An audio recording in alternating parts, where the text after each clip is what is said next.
Assalamualaikum warahmatullahi wabarakatuh. Anak bernama Yahya dari Mesir ini mukjizat. Bagaimana tidak? Usianya baru 1 tahun setengah, bicaranya belum jelas, tetapi sudah mampu membaca Al-Quran dan menghafalnya. Wa aqimul wazna bil qisti wa la tuqsiru. Wal arda wada'aha. Misal. Wal arda wada'aha. Yahya. Ini fenomena langka. Bagaimana seorang anak yang baru belajar bicara sudah bisa membaca Al-Quran dan menghafalnya? Meskipun sambil berlarian sesukanya, jika diminta untuk meneruskan hafalan Al-Quran, ia tetap menyebutnya sekalipun memang bicaranya belum jelas.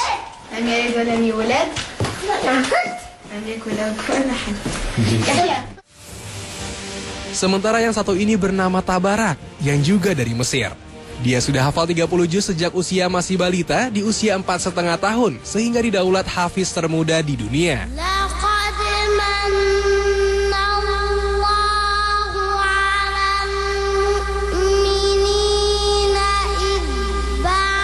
Adiknya yaitu Yazid yang berusia 3 tahun baru menghafal 10 juz.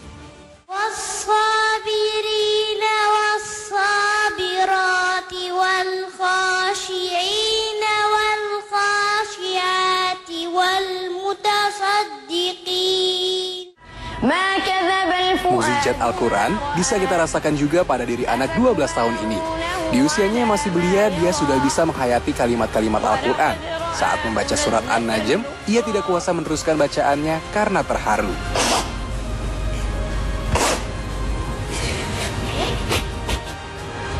Ini anak-anak ajaib, yang tentu saja sebuah anugerah luar biasa dari Allah Subhanahu wa Ta'ala untuk sang anak dari orang tuanya. Karena di hati mereka dititipkan kalam ilahi. Lalu bagaimana dengan kita? Ketika anak-anak belum bisa baca tulis atau bahasa Inggris, matematikanya lemah, mungkin kita akan merasa resah. Semua orang tua bakal mengupayakannya, bahkan tidak segan untuk mengikutkan anak-anaknya kursus-kursus tambahan meskipun biayanya mahal. Tapi bagaimana jika anak-anak kita belum bisa membaca Al-Quran atau menghafal beberapa surat pendek? Apakah kita akan melakukan hal serupa? Sangat disayangkan jika usia emas anak-anak berlalu begitu saja. Selain memberikan pendidikan umum yang baik, anak juga berhak mendapatkan nutrisi lain yang bisa menjamin masa depannya. Hak mendapatkan pelajaran agama untuk masa depannya yang lebih jauh. Anak harus dibekali Al-Quran sejak dini. Jika anak yang tidak mendapatkan pendidikan agama telah dewasa dan berlaku durhaka pada orang tua, siapa yang salah? Hai Amirul Mukminin, sesungguhnya ayahku belum pernah melakukan satupun di antara semua hak itu. Ibuku adalah seorang bangsa Ethiopia dari keturunan yang beragama Majusi. Mereka menamakan aku Jual, artinya kumbang kelapa, dan ayahku belum pernah mengajarkan satu huruf pun dari Al-Quran. Mendengar penuturan anak itu, Umar menoleh kepada sang ayah dan berkata tegas, "Engkau telah datang kepadaku mengadukan kedurhakaan anakmu, padahal engkau sendiri telah mendurhakainya sebelum dia mendurhakaimu. Engkau pun tidak berbuat baik kepadanya sebelum dia berbuat buruk kepadamu." Jika orang tua telah memberikan hak pendidikan agama dan Al-Quran bagi anak, maka kedua orang tua akan mendapatkan manfaat dari amal soleh anaknya, baik laki-laki atau perempuan. Karena anak merupakan hasil pembinaan dan didikan kedua orang tuanya. Kebaikan dan kesolehannya merupakan hasil kesolehan kedua orang tuanya. Doa dan syafaatnya akan memberikan manfaat pada keduanya dengan izin Allah. Dan ini salah satu penyebab orang tua masuk surga. Sebenarnya tidak ada pemisahan ilmu agama dan ilmu umum sepanjang motivasi mencari ilmu dilandasi niat suci untuk meraih ridho Allah dan menyempurnakan tugas kekhalifahan kita di muka bumi. Kita seringkali beranggapan mengajarkan Al-Quran atau memberikan bekal hafalan Al-Quran pada anak itu terlalu membebani anak. Kita seringkali khawatir kalau waktu kecilnya dibebani banyak hafalan Al-Quran, bagaimana dengan pendidikan formalnya? Tentunya akan terganggu. Anggapan ini tidak tepat, karena ketika anak diberi pelajaran Al-Quran, banyak beban hafalan Al-Quran, maka jiwa anak semakin bersih dan suci karena Al-Quran itu kalam Allah yang suci. Maka anak yang memiliki banyak hafalan Al-Quran akan mudah menerima ilmu-ilmu dunia. Kita tentu ingat penuturan guru Imam Syafi'i, ilmu itu cahaya dan cahaya Allah itu tidak diberikan kepada orang yang bergelimang maksiat. Umat Islam pernah meraih kejayaan hingga melahirkan para ilmuwan besar dunia, bahkan bisa menginspirasi lahirnya revolusi industri modern. Para ilmuwan besar itu tidak lahir begitu saja. Ibnu Khaldun misalnya, tidak serta-merta lahir menjadi sosok besar hingga menjadi bapak sosiologi dunia. Dia mengawali proses belajarnya dengan menghafal Al-Quran sehingga hafal 30 juz di usia 7 tahun. Demikian pula ilmuwan muslim lainnya seperti ahli kedokteran, Ibnu Sina, yang telah hafal 30 juz di usia 5 tahun. Para ilmuwan itu mengawali jenjang belajarnya dengan Al-Quran, menghafalnya dan ketika dewasa, mendalami maknanya. Sehingga mendorong mereka menjadi sosok-sosok besar yang mempengaruhi dunia. Kebesaran dan derajat mereka yang tinggi di dunia diawali dari Al-Quran. Maka Al-Quran hendaknya lebih dulu ditanamkan pada diri anak sedini mungkin. Apa yang anak lihat, apa yang anak tonton, dan apa yang anak dengar akan terus membekas dan menjadi nilai-nilai pribadinya. Semuanya tergantung pada orang tuanya. Jika sejak kecil anak kita terbiasa mendengar lantunan ayat suci Al-Quran, baik yang dibacakan orang tuanya atau dari berbagai video tontonannya, maka sejak dini mereka sudah dibiasakan akrab dengan kalam ilahi. Allah Ta'ala berfirman, "Dan sesungguhnya telah kami mudahkan Al-Quran untuk pelajaran, maka adakah orang yang mengambil pelajaran?" Quran Surat Al-Qamar ayat 17. Dunia anak memang dunia bermain, tetapi tidak berarti mereka tidak bisa diperkenalkan dengan ayat-ayat suci Al-Quran. Inilah keajaiban Al-Quran yang juga telah memikat hati anak-anak kita. Dulu mungkin kita tidak terbayang, meskipun belum mampu membaca Al-Quran, tapi anak-anak ini telah hafal surat-surat panjang, bahkan telah muncul di antara kita anak-anak dalam usianya masih belia, telah hafal 30 juz. Subhanallah. Anak-anak inilah investasi kita kelak, bukan hanya di dunia, tapi hingga akhirat nanti. Apakah kita tidak berharap banyak para penghafal Quran ini adalah anak-anak kita, yang kelak akan mendapat syafaat dari Al-Quran dan insya Allah akan menyelamatkan orang tuanya dari api neraka? Rasul Shallallahu Alaihi Wasallam bersabda, "Dan sesungguhnya Al-Quran akan menjumpai pemiliknya pada hari kiamat pada saat kuburannya terbelah sebagaimana lelaki yang kurus dan pucat. Dia mengatakan kepadanya, 'Apakah engkau mengenalku?' Lalu dia menjawab, 'Aku tidak mengenalmu.' Ia bertanya kembali, 'Apakah engkau mengenalku?' Ia menjawab, 'Aku tidak mengenalmu.' Lalu ia berkata, 'Aku adalah sahabatmu, Al-Quran, yang telah menghilangkan dahagamu pada saat siang hari yang sangat terik, yang telah membuatmu begadang di malam hari. Dan setiap pedagang akan berada di belakang perniagaannya, dan engkau sekarang pada hari ini di belakang semua perniagaan. Lalu diberikanlah kerajaan di tangan kanannya dan keabadian di tangan kirinya, dan disematkan di atas kepalanya mahkota yang megah, dan dipakaikan bagi kedua orang tuanya pakaian yang sama sekali tidak pernah dikenakan oleh penduduk dunia. Lalu kedua orang tuanya itu berkata, 'Mengapa kami diberikan pakaian semacam ini?' Maka dikatakan kepada keduanya, 'Semua ini karena anak kalian menjadikan Al-Quran sebagai sahabatnya saat di dunia.' Wallahu a'lam.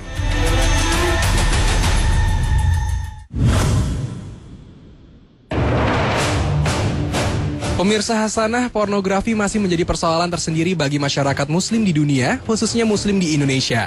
Lalu sebenarnya seperti apa batasan pornografi dan porno aksi dalam syariat agama? Jangan kemana-mana, sesaat lagi Hasanah segera kembali.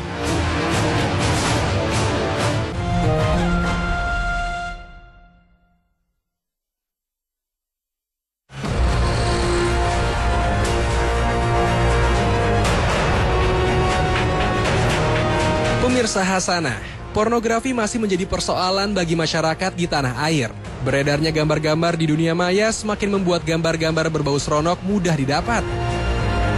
Masalahnya, peredaran gambar-gambar yang dianggap sebagian orang seronok dianggap biasa bagi sebagian yang lain.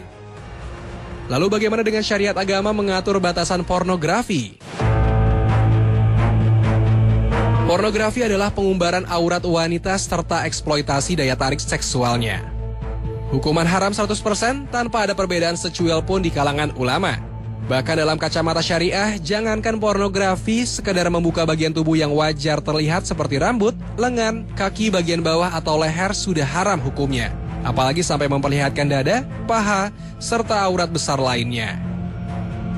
Yang perlu dicatat adalah tidak pernah ada kesepakatan manusia di muka bumi ini tentang standar batasan pornografi. Kalaupun ada, sifatnya sangat subjektif dan kapanpun bisa diubah-ubah seenak selera masing-masing. Bagi masyarakat timur umumnya, mungkin sekedar terlihat rambut, leher, lengan, dan kaki dianggap wajar dan bukan pornografi. Tapi buat masyarakat barat, umumnya terlihat belahan dada, paha, dan wilayah lainnya pun belum lagi dianggap pornografi. Bahkan bagi kalangan tertentu seperti seniman, tidak berbusana pun tidak dianggap pornografi, melainkan sebuah ekspresi seni. Maka jika urusan aurat wanita diserahkan kepada rasa dan karsa manusia, jangan harap ada kesepakatan dan standarisasinya. Kalaulah pemerintah membuat sebuah departemen khusus yang menangani masalah pornografi, misalnya bernama Departemen Pornografi, lalu departemen itu membuat batasan pornografi, pastilah batasan itu akan terus berubah setiap kali ganti menteri. Kalaulah DPR MPR kita membentuk sebuah komisi khusus, misalnya Komisi Pornografi, sama saja. Pastilah batasan itu akan terus-menerus menjadi perdebatan, bahkan setiap kali akan terus direvisi. Itu sebabnya dalam Islam, batasan aurat wanita itu bukan urusan manusia, melainkan urusan Allah Subhanahu wa Ta'ala. Ada wilayah dalam kehidupan ini yang memang Allah Subhanahu wa Ta'ala serahkan kepada manusia dalam menentukannya. Namun ada wilayah pokok yang menjadi hak Allah Subhanahu wa Ta'ala sepenuhnya dan tidak bisa diganggu-gugat oleh siapapun. Salah satunya adalah masalah batasan aurat wanita. Allah telah mengharamkan para wanita terlihat atau memperlihatkan tubuhnya, kecuali hanya sebatas wajah dan tapak tangan. Dan itulah batasan pornografi dalam syariat agama. Dan hendaklah mereka menutupkan kain kudung ke dadanya. An-Nur ayat 31.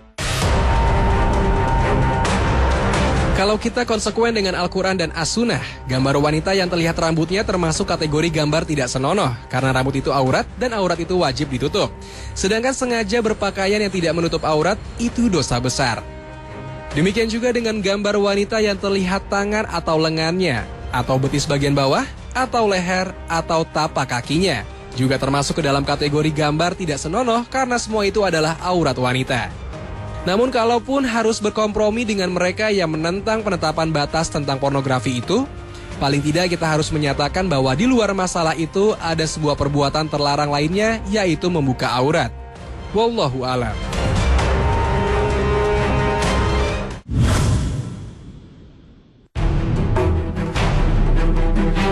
Pemirsa Hasanah, tidak dapat dipungkiri hampir setiap usaha yang dijalankan para pengusaha atau bisnismen selalu membutuhkan modal, sedikit maupun banyak. Akan tetapi sebagai seorang muslim kita dituntut menggunakan modal yang halal dalam menjalankan usaha, agar rezeki yang dihasilkan dari usaha tersebut menjadi rezeki yang halal dan berkah sesuai perintah Allah Subhanahu wa Ta'ala. Maka makanlah yang baik dari rezeki yang telah diberikan oleh Allah kepadamu, dan syukurilah nikmat Allah jika kamu benar-benar menyembahnya. Quran Surat An-Nahl ayat 114. Meski begitu tidak sedikit pengusaha yang menjalankan usahanya dengan modal yang haram. Lalu bagaimana jika seseorang terlanjur membangun usaha dari modal haram, kemudian dia ingin bertaubat kepada Allah, sedangkan usahanya sudah tumbuh menjadi bisnis besar? Apa yang harus dilakukan? Meneruskan usahanya atau menghentikannya dan mulai dari nol? Hal pertama yang harus dilakukan adalah segera bertaubat kepada Allah dengan taubat nasuha, yaitu memohon ampun kepada Allah atas segala dosa yang telah diperbuatnya, menyesali perbuatannya dan bertekad bulat untuk tidak mengulanginya.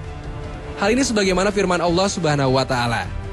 Hai orang-orang beriman, bertaubatlah kepada Allah dengan taubat yang semurni-murninya. Mudah-mudahan Rob kalian akan menghapus kesalahan-kesalahan kalian dan memasukkan kalian ke dalam surga yang mengalir di bawahnya sungai-sungai. Quran Surat At-Tahrim ayat 8. Terkait apakah dia harus meneruskan usahanya atau menghentikannya, maka lihat mana yang lebih kecil mudorotnya. Apabila usahanya sudah tumbuh menjadi bisnis besar dan telah menjadi sumber penghasilan bagi banyak orang, maka menghentikan usaha tersebut berpotensi menimbulkan kerugian dari banyak pihak. Tidak hanya bagi pemilik usaha, namun juga para pekerja dan orang-orang yang terkait dengan usaha tersebut. Oleh karena itu tidak mengapa meneruskan bisnis tersebut, hanya saja pemilik usaha harus membersihkan kekayaan usahanya itu dari segala modal dan harta haram, agar rezeki yang diperoleh dari perusahaan itu menjadi rezeki halal. Bagaimana caranya? Dalam hal ini ada dua permasalahan. Pertama, jika memungkinkan mengembalikan harta tersebut, maka wajib baginya mengembalikannya kepada pemilik harta atau ahli warisnya. Baik harta itu diperoleh secara zolim seperti hasil curian, perampokan, penipuan, korupsi dan semisalnya, atau diperoleh secara sukarela seperti hasil suap, transaksi riba, perjudian dan sebagainya. Dia harus mencari sang pemilik harta tersebut hingga menemukannya. Hal ini sesuai sabda Nabi Shallallahu Alaihi Wasallam. Janganlah salah seorang dari kamu mengambil harta benda saudaranya, baik dengan bercanda maupun serius. Apabila salah seorang dari kamu mengambil tongkat saudaranya, maka hendaknya ia mengembalikannya kepadanya. Hadis riwayat Ahmad, Abu Dawud, dan At-Tirmizi. Kedua, jika tidak memungkinkan mengembalikan harta itu pada pemiliknya padahal telah berusaha keras mencarinya, maka hendaknya ia menginfakkan harta itu dengan mengatasnamakan sang pemilik harta. Bisa diinfakkan kepada fakir miskin atau disalurkan untuk kepentingan umum bagi kaum muslimin, dan ini merupakan bentuk usaha terakhir yang bisa dilakukan seseorang dalam bertaubat pada Allah dari harta haram. Allah Subhanahu wa Ta'ala berfirman, "Bertakwalah kamu kepada Allah semampu kamu." Quran Surat At-Taghabun ayat 16. Hal ini seperti yang pernah dilakukan sahabat Abdullah bin Mas'ud radhiyallahu anhu. Dalam kitab Madarijus Salikin, Ibnu Qayyim menyebutkan Abdullah bin Mas'ud pernah membeli seorang budak wanita dari seseorang. Ketika ia masuk untuk mempertimbangkan harganya, tiba-tiba tuan budak itu pergi. Abdullah bin Mas'ud pun menunggunya hingga lama, namun sang tuan tak kunjung kembali. Maka Abdullah bin Mas'ud bersodakoh seharga budak itu, seraya berkata, "Ya Allah, pahala sodakoh ini untuk tuan budak wanita ini. Jika ia ridho, maka pahalanya untuknya. Tetapi jika ia datang dan meminta harganya, maka pahalanya untukku. Dan ia memperoleh dari kebaikan-kebaikanku sesuai dengan kadarnya." Imam Al-Qurtubi dalam tafsirnya menambahkan, jika tersamarkan antara jumlah harta haram dan yang halal, maka hendaklah ia berusaha mengetahui perkiraan kadar harta yang harus dikembalikan. Sampai dia tidak ragu lagi bahwa apa yang tersisa di tangannya telah bersih. Lalu ia kembalikan harta yang telah dia pisahkan itu kepada orang yang pernah dia zolimi hartanya atau yang ia ambil riba darinya. Jika telah putus asa dalam mencari orang tersebut, maka dia bersedekah dengan harta tersebut atas nama orang itu. Dan hal itu bukan termasuk sedekah tatawu atau sunnah, melainkan bagian dari upaya menyelamatkan diri dan hartanya dari apa yang diharamkan Allah Subhanahu wa Ta'ala. Nabi SAW bersabda, "Barang siapa yang meninggalkan sesuatu karena takut pada Allah, maka Allah akan memberinya ganti yang lebih baik." Hadis riwayat Ahmad. Wallahu a'lam bishawab.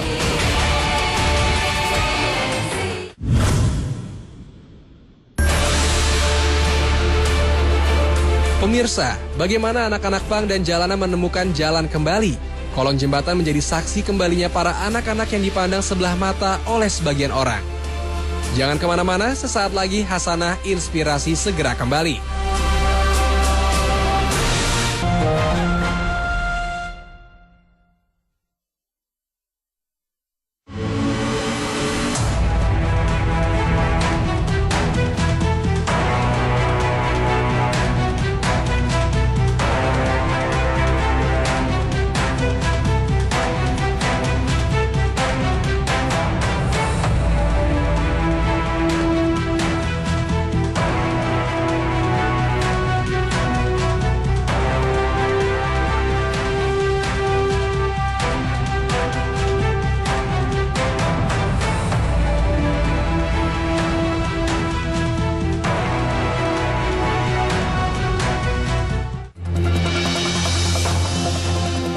Pemirsa Hasanah, anak-anak pang yang berpenampilan berbeda dengan kebanyakan anak atau remaja di usianya ini cukup bersemangat belajar Al-Quran. Kolong jembatan yang biasanya menjadi tempat nongkrong mereka dan beristirahat, kini berubah menjadi majelis ilmu.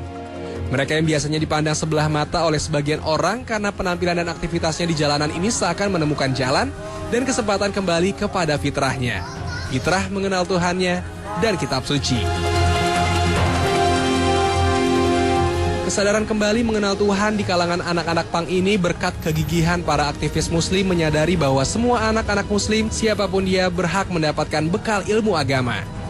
Komunitas ini mengajak anak-anak pang dan anak jalanan di kawasan Tebet, Jakarta Selatan untuk mengaji.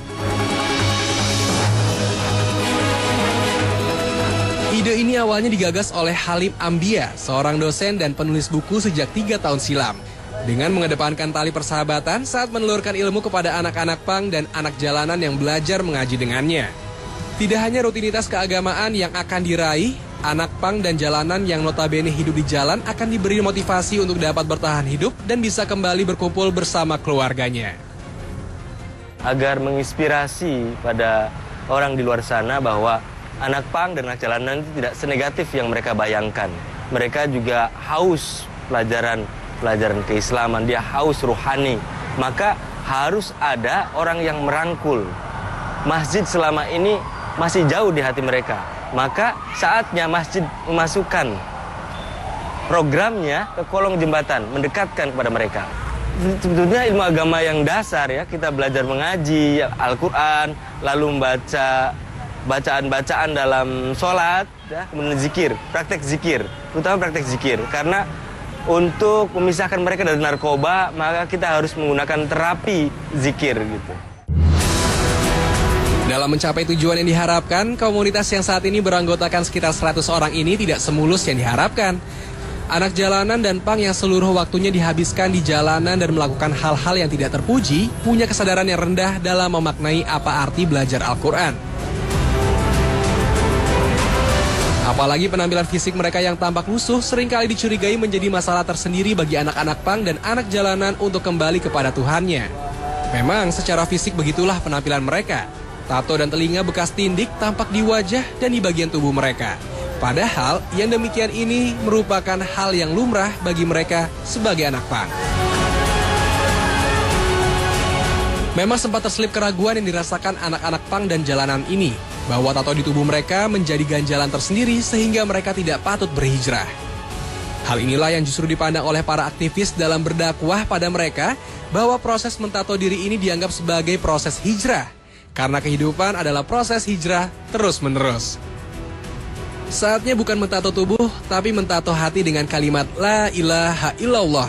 Tiada Tuhan selain Allah subhanahu wa ta'ala. Semua ini dapat ditepis dengan tekad hijrah ke arah kebaikan. Meski dengan menggelar tikar seadanya, gaungan lantunan tipis saat melantunkan ayat suci Al-Quran terus menggema. Kolong jembatan ini disulap menjadi tempat pendidikan Al-Quran, mulai dari membaca Iqra bagi pemula, tajwid bacaan Al-Quran, dan berakhir dengan tausiah membahas soal motivasi kehidupan. Bersyukur banget ya ada yang bisa ngerangkul kayak gini. Sebenarnya sih kawan-kawan kita yang di jalan udah dari dulu pengen ada pengajian kayak gini, cuma belum ada aja yang bisa ngerangkul kita. Alhamdulillah ketemu dengan Ustadz Halim Ambia, jadi berjalan sampai sekarang ini alhamdulillah banget. Metodenya masuk dari cara penyampaiannya, cara belajar kita mulai dari awal lagi, dari Iqra lagi ya kan. Ya, pelajaran dari awal lagi yang kita pelajari lagi. Ilmu agama, fikih, kajian hadis, dan belajar dari awal Iqra, alif bata sampai Al-Quran.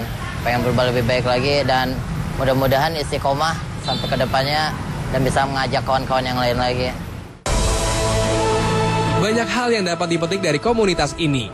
Masa lalu yang kelam dan murninya hijrah anak pang yang semula jauh dari Sang Maha Pencipta bisa jadi teladan bukti kekuasaan Allah Subhanahu wa Ta'ala. Allah Subhanahu wa Ta'ala Maha penerima taubat seorang hamba yang bertaubat. Selama seseorang mau berubah, mau mengakui kesalahan dan menyesalinya, lalu bertekad kuat untuk meninggalkan hal-hal yang buruk dan melangkah pada yang lebih baik. Dalam hadis qudsi Nabi Shallallahu Alaihi Wasallam bersabda, Allah Subhanahu wa Ta'ala berfirman, "Wahai anak Adam manusia, selama engkau masih mau berdoa dan mengharapkan ampunanku, pasti aku akan mengampuni dosa yang telah engkau perbuat dan aku tidak menghiraukan sedikit banyaknya dosamu. Wahai anak Adam, sekiranya dosa kau setinggi langit, kemudian engkau memohon ampun kepadaku, tentu aku akan mengampuni dosa-dosamu. Wahai anak Adam, sekiranya engkau datang membawa dosa seisi bumi kepadaku, kemudian engkau mohon ampun kepadaku dan tidak menyekutukan aku dengan apapun, pasti aku memberi ampunan sebanyak itu pula." Hadis riwayat Tirmizi. Begitulah besarnya kasih sayang Allah terhadap hamba-hambanya. Pintu taubat selalu dibuka bagi hambanya yang ingin menyucikan dirinya dengan mengharapkan ampunannya. Allah Subhanahu wa Ta'ala akan menerima kembalinya para hambanya selama hayat masih di kandung badan. Selama pintu taubat ditutup oleh Allah Subhanahu wa Ta'ala, yaitu ketika sakaratul maut dan kiamat terjadi. Abu Musa al-Asy'ari telah meriwayatkan sebuah hadis dari Nabi Shallallahu Alaihi Wasallam. Beliau bersabda, "Sungguh Allah yang maha mulia dan luhur akan membentangkan tangannya di malam hari, agar orang yang berbuat kejelekan di siang hari bertaubat. Dia pun membentangkan tangannya di siang hari agar orang yang berbuat kejelekan bertobat hingga matahari terbit dari tempat tenggelamnya. Hadis riwayat Muslim. Tidak ada kata terlambat untuk bertobat, jangan menunggu besok atau lusa, tapi segeralah bertobat atas semua dosa-dosa yang pernah dilakukan. Allah Subhanahu wa Ta'ala akan selalu siap menerima tobat kita. Apa yang dilakukan segelintir orang muslim yang memberikan jalan bagi anak-anak pang dan jalanan kembali menjadi inspirasi. Bukan untuk melakukan seperti yang mereka lakukan, tetapi menumbuhkan kesadaran kaum muslim bahwa setiap muslim berhak mendapatkan pengajaran agama untuk mengenal Tuhannya dan karenanya ia bisa beribadah dengan baik dan turut andil memakmurkan bumi yang merupakan inti risalah agama-agama samawi. Wallahu alam. Nah pemirsa, sampai di sini akhir perjumpaan kita hari ini. Semoga Allah Subhanahu wa Ta'ala senantiasa memberikan hidayah dan taufiknya kepada kita. Amin ya robbal alamin. Terima kasih atas perhatian Anda. Wassalamualaikum warahmatullahi wabarakatuh.